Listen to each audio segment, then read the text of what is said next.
Hello बच्चों, क्या हाल चाल? बढ़िया। तो आज के इस वीडियो में हम पढ़ने वाले हैं क्लास 11th फिजिक्स की फर्स्ट यूनिट, जिसका नाम है measurement of physical quantities. Hindi में बोलते हैं भौतिक राशियों का मापन। तो जल्दी से पेन कॉपी निकालिए और नोट्स बनाना स्टार्ट कर दीजिए। तो सबसे पहले हम निकालना सीखते हैं किसी भी प्रकार की भौतिक राशि का विमीय सूत्र किस प्रकार निकाला जाता है। यदि आप पर विमीय सूत्र निकालते नहीं बनते हैं तो आप इस चैप्टर के न्यूमेरिकल्स नहीं कर सकते, ठीक है। और विभिन्न प्रकार के कंपटीशन एग्ज़ाम होते हैं, जैसे जी मेंस है, नीट है, तो इन सभी प्रतियोगी परीक्षाओं में भी इससे रिलेटेड क्वेश्चन आते हैं। तो सबसे पहले हमें निकालना सीखना होगा कि किसी भी प्रकार की भौतिक राशि का विमीय सूत्र किस प्रकार निकाला जाता है। तो डायमेंशनल फार्मूला का जो फॉर्म होता है वो होता है, देखिए, m0 l0 t0 k0 a0, ठीक है। इस फॉर्म में किसी भी प्रकार की भौतिक राशि का विमीय सूत्र लिखा जाता है। अब यहाँ पर इन सभी के हम मतलब समझ लेते हैं। देखिए, m0 इसका मतलब होता है द्रव्यमान।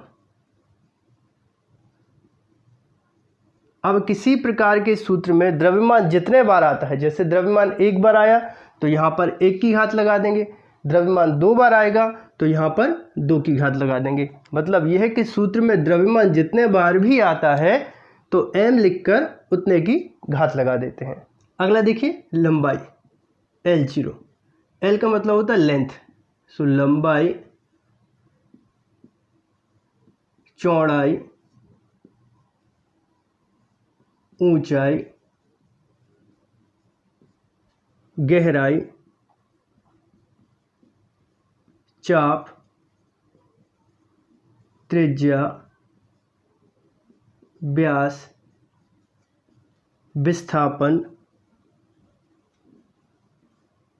आदि, ठीक है। यदि सूत्र में ये सब आएंगे, लंबाई आ जाए, चौड़ाई, ऊंचाई, गहराई, चाप, त्रिज्या, व्यास, विस्थापन, या इस प्रकार की किसी भी प्रकार की लंबाई आती है तो उसकी जगह हम लिखेंगे l।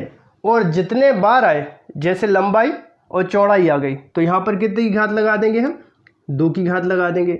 लंबाई, चौड़ाई, ऊंचाई आ गई तो कितने बार लगा देंगे? 3 की घात लगा देंगे। मतलब जितने बार लंबाई आती है उतने की l पर पावर लगा देते हैं। l फॉर होता है लेंथ और m फॉर होता है मास। अगला देखिए, अगला है जैसे t0।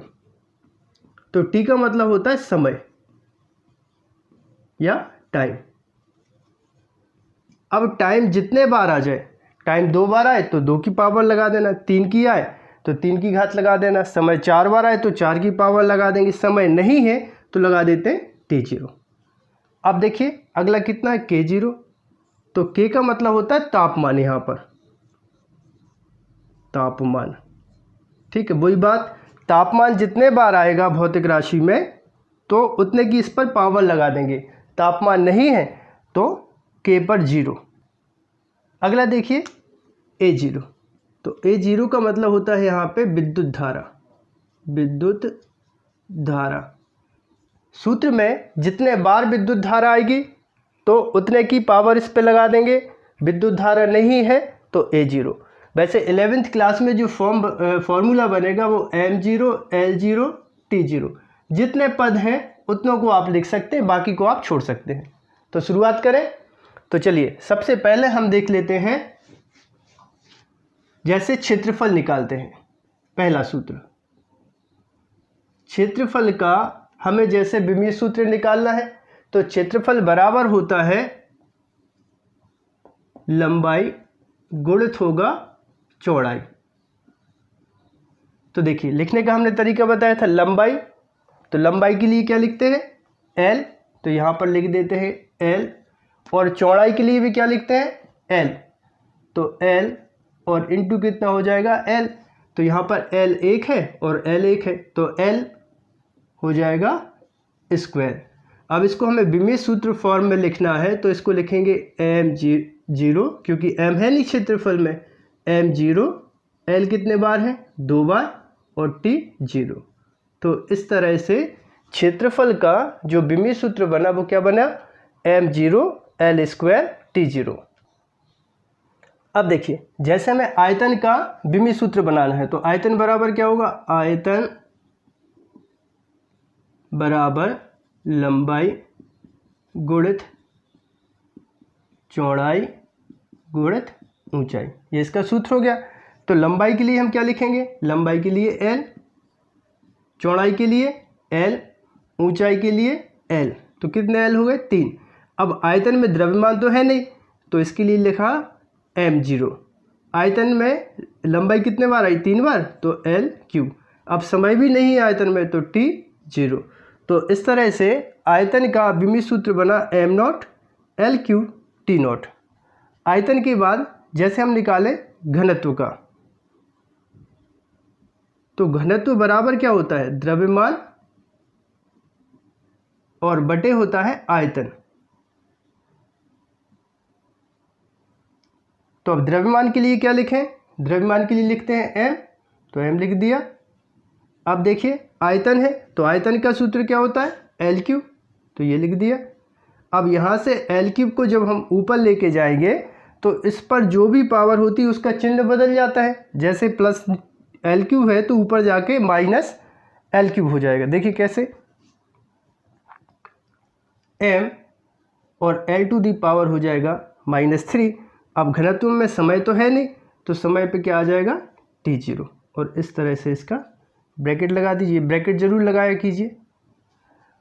अगला देखिए, जैसे हम निकालें वेग, तो वेग बराबर क्या होता है, विस्थापन और बटे होता है समय। तो विस्थापन के लिए क्या लिखते हैं, L, और समय के लिए लिखते हैं T। जब T को ऊपर लेके आएंगे, T पे 1 की पावर कहलाएगी, जब ऊपर लेके आएंगे तो इसका साइन बदल जाएगा, तो इसका सूत्र क्या हो जाएगा, L⁻⁻1। या फिर इसको लिख सकते हैं m0, क्योंकि वेग में द्रव्यमान है नहीं, तो m0 L⁻⁻1। ये वेग का विमित सूत्र हुआ। ठीक है, वीडियो को पॉज करें और यहाँ तक नोट कर लीजिए, इसके बाद आगे बात करते हैं। नोट कर लिया, ठीक है। अगला निकालते हैं। जैसे हमें निकालना है त्वरण का, तो त्वरण बराबर क्या होता है, वेग में परिवर्तन और बटे होता है समय। ठीक है, अब वेग में परिवर्तन हो, ठीक है, तो वेग का तो विमित सूत्र आपको डायरेक्ट लिख देना है, क्या होता है, L⁻⁻1। अभी हमने निकाल के दिखाया था आपको। तो वेग का विमित सूत्र हो गया L⁻⁻1 और समय का क्या हो जाएगा, T। अब इस T पर 1 की पावर है, ऊपर लेके जाएंगे तो T-1 हो जाएगा। तो किस तरह से बनेगा, L⁻⁻1 और इंटू T-1। अब आधार समान होती तो घातें जुड़ जाती हैं, तो सूत्र क्या बन जाएगा, L⁻⁻2। या फिर हम चाहें तो कैसे लिख सकते हैं, m0 L⁻⁻2। तो ये त्वरण का विमित सूत्र हुआ। अब जैसे हमें बल का निकालना है, तो बल बराबर क्या होता है, बल बराबर द्रव्यमान और गुणित होता है त्वरण। तो द्रव्यमान के लिए क्या लिखें, m, है ना, द्रव्यमान को m लिखते हैं, एक ही बार द्रव्यमान तो 1 की पावर लगा सकते हैं, गुणित त्वरण। तो त्वरण का क्या है, L⁻⁻2, तो L⁻⁻2। तो बल का विमित सूत्र बना mL⁻⁻2।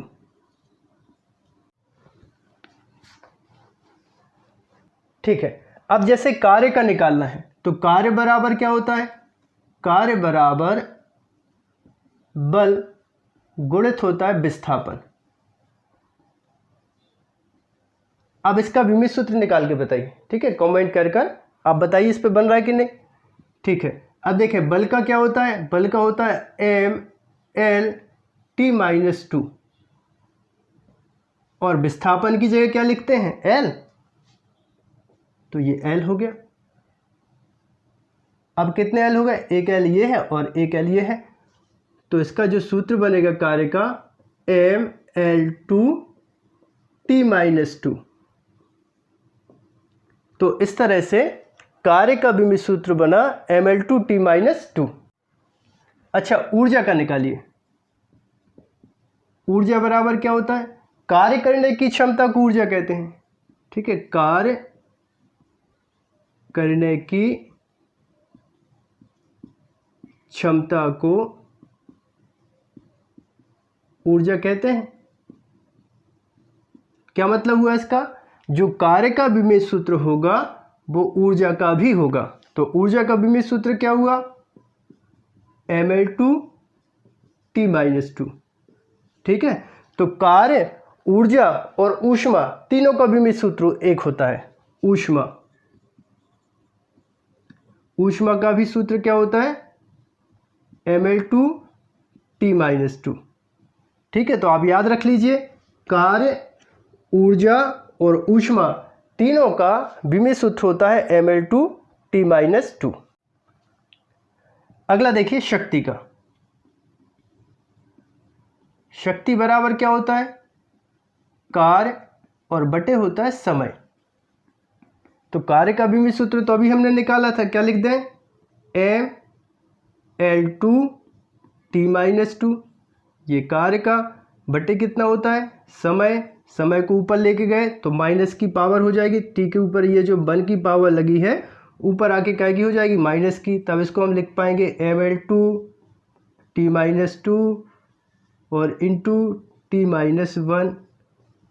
ठीक है, -2 -1 जुड़ के कितना होगा? -3। तो सूत्र बन जाएगा ml2 T-3। इस तरह से शक्ति का डायमेंशनल फॉर्मूला बना ml2 T-3। शक्ति के बाद निकालें दाब का। तो दाब बराबर क्या होता है? बल बटे होता है क्षेत्रफल। बल का विमेय सूत्र क्या होता है? अभी हमने निकाला था ml/T-2, क्षेत्रफल का L²। अब देखिए आगे, जब L² को हम ऊपर लेके आएंगे तब क्या हो जाएगा? देखिए यहाँ पर ml/T-2 और L² को ऊपर लेके आए तो ये हो गया माइनस का। अब यहाँ पर देखिए ऋण 2 से 1 जाएगा तो कितना बचेगा? -1 ml-1 T-2। तो दाब का विमेय सूत्र बना ml-1 T-2। तो इस प्रकार निकाले जाते हैं किसी भी प्रकार की भौतिक राशि के विमेय सूत्र। ठीक है, आप प्रैक्टिस करिए। यदि किसी प्रकार का विमेय सूत्र आप पर निकाल कर नहीं बन रहा है तो आप कमेंट करके हमें बताइए। इससे अगले वीडियो में मैं उसको सम्मिलित करूंगा और उस भौतिक राशि का विमेय सूत्र निकाल कर आपको बताऊंगा। तो आशा करता हूं आप सभी को वीडियो पसंद आया होगा। यदि आप सभी को वीडियो पसंद आए तो आप हमारे चैनल को सब्सक्राइब करें, वीडियो को लाइक करें और वीडियो को अपने दोस्तों के साथ शेयर करें।